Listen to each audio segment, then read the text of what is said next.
ದೇವರ ನಾಮಕ್ಕೆ ಮಹಿಮೆ ಉಂಟಾಗಲಿ. ಸತ್ಯವೇದದ ಯೋವೇಲನ ಪ್ರವಾದನೆ ಗ್ರಂಥ ಪುಸ್ತಕದ ಎಲ್ಲಾ ದೇವರ ವಚನಗಳನ್ನು ಕೇಳೋಣ. ಯೋವೇಲ 1ನೇ ಅಧ್ಯಾಯ. ಪೆತುವೇಲನ ಮಗನಾದ ಯೋವೇಲನಿಗೆ ಯೆಹೋವನು ದಯಪಾಲಿಸಿದ ವಾಕ್ಯವು. ವೃದ್ಧರೇ ಕೇಳಿರಿ, ದೇಶ ನಿವಾಸಿಗಳೇ ನೀವೆಲ್ಲರೂ ಕಿವಿಗೊಡಿರಿ. ಇಂಥ ಬಾಧೆಯು ನಿಮ್ಮ ಕಾಲದಲ್ಲಿ ಆಗಲಿ ನಿಮ್ಮ ತಂದೆಗಳ ಕಾಲದಲ್ಲಿ ಆಗಲಿ ಸಂಭವಿಸಿತ್ತೋ? ಇದನ್ನು ನಿಮ್ಮ ಮಕ್ಕಳಿಗೆ ವರ್ಣಿಸಿರಿ, ಅವರು ತಮ್ಮ ಮಕ್ಕಳಿಗೆ ವಿವರಿಸಲಿ, ಅವರು ಮುಂದಿನ ತಲೆಯವರಿಗೆ ತಿಳಿಸಲಿ. ಚೂರಿ ಮಿಡತೆ ತಿಂದು ಮಿಕ್ಕದ್ದನ್ನು ಗುಂಪು ಮಿಡತೆ ತಿಂದು ಬಿಟ್ಟಿತ್ತು, ಗುಂಪು ಮಿಡತೆ ತಿಂದು ಮಿಕ್ಕದ್ದನ್ನು ಸಣ್ಣ ಮಿಡತೆ ತಿಂದು ಬಿಟ್ಟಿತ್ತು, ಸಣ್ಣ ಮಿಡತೆ ತಿಂದು ಮಿಕ್ಕದ್ದನ್ನು ದೊಡ್ಡ ಮಿಡತೆ ತಿಂದು ಬಿಟ್ಟಿತ್ತು. ಅಮಲೇರಿದವರೇ ಎಚ್ಚರಗೊಳ್ಳಿರಿ, ಅಳಿರಿ, ಕುಡಿಕರೇ ಅರಚಿಕೊಳ್ಳಿರಿ, ದ್ರಾಕ್ಷಾರಸವು ನಿಮ್ಮ ಬಾಯಿಗೆ ಇನ್ನು ಬೀಳದು. ಇಗೋ, ನನ್ನ ದೇಶದ ಮೇಲೆ ಅಸಂಖ್ಯಾತ ಪ್ರಬಲ ಸೈನ್ಯವು ಬಂದಿದೆ. ಅದರ ಹಲ್ಲುಗಳು ಸಿಂಹದ ಹಲ್ಲುಗಳೇ, ಅದರ ಕೋರೆಗಳು ಮೃಗರಾಜನ ಕೋರೆಗಳೇ. ಅದು ನನ್ನ ದ್ರಾಕ್ಷಿಯ ಬಳ್ಳಿಗಳನ್ನು ಹಾಳು ಮಾಡಿದೆ, ನನ್ನ ಅಂಜೂರದ ಗಿಡಗಳನ್ನು ಸಿಗಿದು ಹಾಕಿದೆ, ಅವುಗಳನ್ನು ಬೋಳು ಮಾಡಿ ಬಿಟ್ಟು ಬಿಟ್ಟಿದೆ. ರೆಂಬೆಗಳು ಬಿಳುಪಾಗಿ ಹೋಗಿವೆ. ದೇಶವೇ ತನ್ನ ಯೌವನ ಕಾಲದ ಪತಿಯ ವಿಯೋಗ ದುಃಖದಿಂದ ಗೋಣಿತಟ್ಟನ್ನುಟ್ಟುಕೊಂಡು ಗೋಳಾಡುವ ಯುವತಿಯಂತೆ ಗೋಳಾಡು. ಧಾನ್ಯ ಪಾನ ನೈವೇದ್ಯಗಳು ಯೆಹೋವನ ಆಲಯದಲ್ಲಿ ನಿಂತು ಹೋಗಿವೆ. ಯೆಹೋವನ ಸೇವಕರಾದ ಯಾಜಕರು ದುಃಖಿಸುತ್ತಾರೆ. ಹೊಲವು ಹಾಳಾಗಿದೆ, ದೇಶವು ದುಃಖಿಸುತ್ತದೆ, ಏಕೆಂದರೆ ಧಾನ್ಯವು ಸೂರೆಯಾಗಿದೆ, ದ್ರಾಕ್ಷಾರಸವು ತಗ್ಗಿದೆ, ಎಣ್ಣೆಯು ಕುಗ್ಗಿದೆ. ರೈತರೇ ಕಂಗೆಡಿರಿ, ತೋಟಗಾರರೇ ಗೋಳಾಡಿರಿ. ಗೋಧಿಯು ಜವೆಗೋಧಿಯು ಹಾಳಾಗಿವೆ, ಹೊಲದ ಬೆಳೆಯು ನಾಶವಾಗಿದೆ, ದ್ರಾಕ್ಷಾಲತೆಯು ಆಶಾಭಂಗಪಟ್ಟಿದೆ, ಅಂಜೂರದ ಗಿಡವು ಕ್ಷೀಣವಾಗಿದೆ, ದಾಳಿಂಬ, ಖರ್ಜೂರ, ಸೇಬು ಅಂತೂ ಸಕಲವನ ವೃಕ್ಷಗಳು ಒಣಗಿವೆ. ಆನಂದವು ತಗ್ಗಿ ನರಜನ್ಮದವರಿಗೆ ತಪ್ಪಿ ಹೋಗಿದೆ.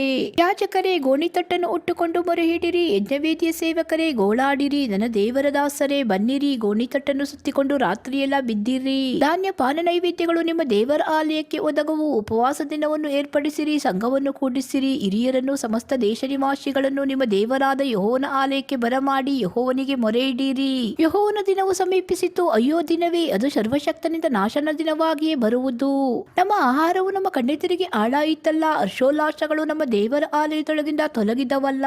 ಬೀಜಗಳು ಎಂಟೆಗಳ ಕೆಳಗೆ ಒಣಗುತ್ತವೆ, ಅಗೆವುಗಳು ಬರಿದಾಗಿವೆ, ಕಣಜಗಳು ಬಿದ್ದು ಹೋಗಿವೆ, ಧಾನ್ಯಕ್ಕೆ ಸಂಕೋಚವಾಯಿತಷ್ಟೇ. ಅಯ್ಯೋ, ಪಶುಗಳು ಎಷ್ಟೋ ನರಳುತ್ತವೆ, ಮೇವಿಲ್ಲದ ಕಾರಣ ದನದ ಮಂದೆಗಳು ಭ್ರಮೆಗೊಂಡಿವೆ, ಕುರಿಯ ಇಂಟುಗಳು ದಂಡನೆಗೆ ಗುರಿಯಾಗಿವೆ. ಯೆಹೋವಾ, ನಿನಗೆ ಮೊರೆ ಇಡುತ್ತೇನೆ. ಕಾಡಿನ ಉಲ್ಗಾವಲನ್ನು ಕಿಚ್ಚು ನುಂಗಿಬಿಟ್ಟಿದೆಯಲ್ಲ, ವನವೃಕ್ಷಗಳೆಲ್ಲ ಬೇಗೆಯು ಸುಟ್ಟು ಹಾಕಿದೆ. ಭೂಜಂತುಗಳು ನಿನ್ನ ಕಡೆಗೆ ತಲೆ ಎತ್ತುತ್ತವೆ, ತೊರೆಗಳು ಬತ್ತಿ ಹೋಗಿವೆ, ಕಾಡಿನ ಉಲ್ಗಾವಲನ್ನು ಕಿಚ್ಚು ನುಂಗಿಬಿಟ್ಟಿದೆ. ಯೋವೇಲ 2ನೇ ಅಧ್ಯಾಯ. ಚಿಯೋನಿನಲ್ಲಿ ಕೊಂಬೂದಿರಿ, ನನ್ನ ಪರಿಶುದ್ಧ ಪರ್ವತದಲ್ಲಿ ದನಿಗೈಯಿರಿ. ಸಮಸ್ತ ದೇಶ ನಿವಾಸಿಗಳು ನಡುಗಲಿ, ಯೆಹೋವನ ದಿನವು ಬರುತ್ತಲಿದೆ, ಸಮೀಪಿಸಿತು. ಅದು ಕಗ್ಗತ್ತಲಿನ ಮೊಬ್ಬಿನ ದಿನ, ಕಾರ್ಮುಗಿಲ ಕಗ್ಗತ್ತಲ ದಿನ. ಉದಯವು ಬೆಟ್ಟಗಳ ಮೇಲೆ ಹರಡಿಕೊಳ್ಳುವ ಹಾಗೆ ಇಗೋ, ಪ್ರಬಲವಾದ ದೊಡ್ಡ ದಂಡು. ಇಂಥದ್ದು ಹಿಂದೆಂದೂ ಬಂದಿಲ್ಲ, ಇನ್ನು ಮುಂದೆ ತಲಾತಲಾಂತರಗಳ ಬಹುವರ್ಷಗಳಲ್ಲಿಯೂ ಬರುವುದಿಲ್ಲ. ಅದರ ಮುಂಗಡೆ ಬೆಂಕಿಯು ನುಂಗಿಕೊಂಡು ಬರುತ್ತದೆ, ಇಂಗಡೆ ಜ್ವಾಲೆಯು ದಗದಗಿಸುತ್ತದೆ. ಅದು ಬರುವುದಕ್ಕೆ ಮುಂಚೆ ದೇಶವು ಏದೇನ್ ಉದ್ಯಾನದಂತೆ ಕಂಗೊಳಿಸುತ್ತದೆ. ದಾಟಿ ಹೋದ ಮೇಲೆ ಬೆಗ್ಗಾಡಾಗಿದೆ, ಅದಕ್ಕೆ ಯಾವುದು ತಪ್ಪಿಸಿಕೊಳ್ಳಲಾರದು. ಆ ದಂಡಾಳುಗಳ ರೂಪವು ಕುದುರೆಗಳ ರೂಪದಂತೆ ಕಾಣಿಸುತ್ತದೆ, ಅವು ಸವಾರರಂತೆ ಓಡಾಡುತ್ತವೆ. ಪರ್ವತಾಗ್ರಗಳಲ್ಲಿ ಅವು ಹಾರಾಡುವ ಶಬ್ದವು ರಥಗಳ ಚೀತ್ಕಾರದಂತೆಯೂ ಕೂಳೆಯನ್ನು ನುಂಗುವ ಬೆಂಕಿಯ ಚಟಪಟ ಧ್ವನಿಯ ಹಾಗೂ ಕೇಳಿಸುತ್ತದೆ. ಅವು ವ್ಯೂಹ ಕಟ್ಟಿಕೊಂಡ ಪ್ರಬಲವಾದ ಸೈನ್ಯವೇ, ಅವುಗಳ ದೆಸೆಯಿಂದ ಜನಾಂಗಗಳು ಸಂಕಟ ಪಡುತ್ತವೆ, ಎಲ್ಲರ ಮುಖಗಳು ಬಾಡಿ ಹೋಗುತ್ತವೆ. ಅವು ಶೂರರಂತೆ ಓಡಾಡುತ್ತವೆ, ಯೋಧರ ಹಾಗೆ ಗೋಡೆ ಏರುತ್ತವೆ, ತಮ್ಮ ತಮ್ಮ ಸಾಲುಗಳಲ್ಲಿಯೇ ನಡೆಯುತ್ತವೆ. ಆ ಸಾಲುಗಳನ್ನು ಕಲಸುವುದಿಲ್ಲ, ಒಂದಕ್ಕೊಂದು ನೂಕಾಡುವುದಿಲ್ಲ, ತಮ್ಮ ತಮ್ಮ ಸಾಲುಗಳಲ್ಲಿಯೇ ನಡೆಯುತ್ತವೆ. ಆಯುಧಗಳ ನಡುವೆ ನುಗ್ಗುತ್ತವೆ, ಸಾಲುಗಳು ಒಡೆದು ಹೋಗುವುದಿಲ್ಲ, ಪಟ್ಟಣದಲ್ಲೆಲ್ಲ ತ್ವರೆಪಡುತ್ತವೆ, ಗೋಡೆಯ ಮೇಲೆ ಓಡಾಡುತ್ತವೆ, ಮನೆಗಳನ್ನು ಹತ್ತುತ್ತವೆ, ಕಿಟಕಿಗಳಲ್ಲಿ ಕಳ್ಳರಂತೆ ನುಗ್ಗುತ್ತವೆ. ಅವುಗಳ ಆಗಮನದಿಂದ ಭೂಮಿಯು ಕಂಪಿಸುತ್ತದೆ, ಆಕಾಶ ಮಂಡಲವು ನಡುಗುತ್ತದೆ, ಸೂರ್ಯಚಂದ್ರರು ಮಂಕಾಗುತ್ತಾರೆ, ನಕ್ಷತ್ರಗಳು ಕಾಂತಿಯನ್ನು ಅಡಗಿಸಿಕೊಳ್ಳುತ್ತವೆ. ಯೆಹೋವನು ತನ್ನ ಸೈನ್ಯದ ಮುಂದೆ ದನಿಗೈಯುತ್ತಾನೆ, ಆತನ ದಂಡು ಬಹುದೊಡ್ಡದು, ತನ್ನ ಮಾತನ್ನು ನೆರವೇರಿಸಿಕೊಳ್ಳುವಾತನು ಬಲಿಷ್ಠನಾಗಿದ್ದಾನೆ. ಯೆಹೋವನ ದಿನವು ಮಹತ್ತರವೂ ಅತಿ ಭಯಂಕರವೂ ಆಗಿದೆ, ಅದನ್ನು ತಾಳಿಕೊಳ್ಳುವವರು ಯಾರು? ಯೆಹೋವನು ಇಂತೆನ್ನುತ್ತಾನೆ, ಈಗಲಾದರೂ ನೀವು ಮನಪೂರ್ವಕವಾಗಿ ನನ್ನ ಕಡೆಗೆ ತಿರುಗಿಕೊಂಡು ಉಪವಾಸ ಮಾಡಿರಿ, ಅಳಿರಿ, ಗೋಳಾಡಿರಿ. ನಿಮ್ಮ ಬಟ್ಟೆಗಳನ್ನೆಲ್ಲ ನಿಮ್ಮ ಹೃದಯಗಳನ್ನು ಅರಿತುಕೊಂಡು ನಿಮ್ಮ ದೇವರಾದ ಯೆಹೋವನ ಕಡೆಗೆ ತಿರುಗಿಕೊಳ್ಳಿರಿ. ಆತನು ದಯೆಯೂ ಕನಿಕರವೂ ದೀರ್ಘಶಾಂತಿಯೂ ಮಹಾಕೃಪೆಯೂ ಉಳ್ಳವನಾಗಿ ಮಾಡಬೇಕೆಂದಿದ್ದ ಕೇಡಿಗೆ ಮನಮರುಗುತ್ತಾನೆ. ಆತನು ಒಂದು ವೇಳೆ ಪಶ್ಚಾತ್ತಾಪಪಟ್ಟು ಹಿಂದಿರುಗಿ ನಿಮ್ಮ ದೇವರಾದ ಯೆಹೋವನ ಧಾನ್ಯಪಾನ ನೈವೇದ್ಯಗಳಿಗೆ ಅನುಕೂಲವಾಗಿ ಸುಂದರವಾದ ಸುವರವನ್ನು ದಯಪಾಲಿಸಿ ಹೋದಾನು. ಚಿಯೋನಿನಲ್ಲಿ ಕೊಂಬುವುದಿರಿ, ಉಪವಾಸ ದಿನವನ್ನು ಗೊತ್ತು ಮಾಡಿರಿ, ಸಂಘವನ್ನು ನಿರ್ವಹಿಸಿರಿ, ಜನರನ್ನು ಒಟ್ಟಿಗೆ ಬರಮಾಡಿರಿ, ಕೂಟವನ್ನು ಏರ್ಪಡಿಸಿರಿ, ವೃದ್ಧರನ್ನು ಕೂಡಿಸಿರಿ, ಮಕ್ಕಳನ್ನು ಮೊಲೆಕೂಸುಗಳನ್ನು ಸೇರಿಸಿರಿ, ವಧೂವರರು ತಮ್ಮ ಕಲ್ಯಾಣ ಗೃಹದಿಂದ ಹೊರಟು ಬರಲಿ. ಯೆಹೋವನ ಸೇವಕರಾದ ಯಾಜಕರು ದ್ವಾರಮಂಟಪಕ್ಕೂ ಯಜ್ಞವೇದಿಗೂ ನಡುವೆ ಅಳುತ್ತಾ, ಯೆಹೋವನೇ, ನಿನ್ನ ಜನರನ್ನು ಕರುಣಿಸು, ಅನ್ಯಜನಾಂಗಗಳು ಅವರ ಹೆಸರನ್ನು ಕಟ್ಟುಗಾದಿಯಾಗಿ ಎತ್ತುವ ನಿಂದೆಗೆ ನಿನ್ನ ಸ್ವಾಸ್ಥ್ಯದವರನ್ನು ಗುರಿ ಮಾಡಬೇಡ, ಅವರ ದೇವರು ಎಲ್ಲಿ ಎಂಬ ಮಾತು ಮ್ಲೇಚ್ಛರಲ್ಲಿ ಏಕೆ ಸಲ್ಲಬೇಕು ಎಂದು ವಿಜ್ಞಾಪಿಸಲಿ.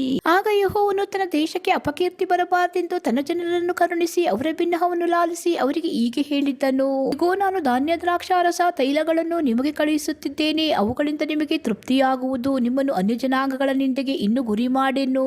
ನಾನು ಬಡಗಣ ದಂಡನ್ನು ನಿಮ್ಮ ಕಡೆಯಿಂದ ದೂರ ತೊಲಗಿಸಿ ಆಳುಬೆಗ್ಗಾಡಿಗೆ ಓಡಿಸಿ ಅದರ ಮುಂಭಾಗವನ್ನು ಮೂಡಣ ಸಮುದ್ರಕ್ಕೂ ಹಿಂಭಾಗವನ್ನು ಪಡುವಣ ಸಮುದ್ರಕ್ಕೂ ತಳ್ಳಿಬಿಡುವೆನು. ಆಹಾ, ಮಹತ್ ಕಾರ್ಯಗಳನ್ನು ಮಾಡಿತ್ತು.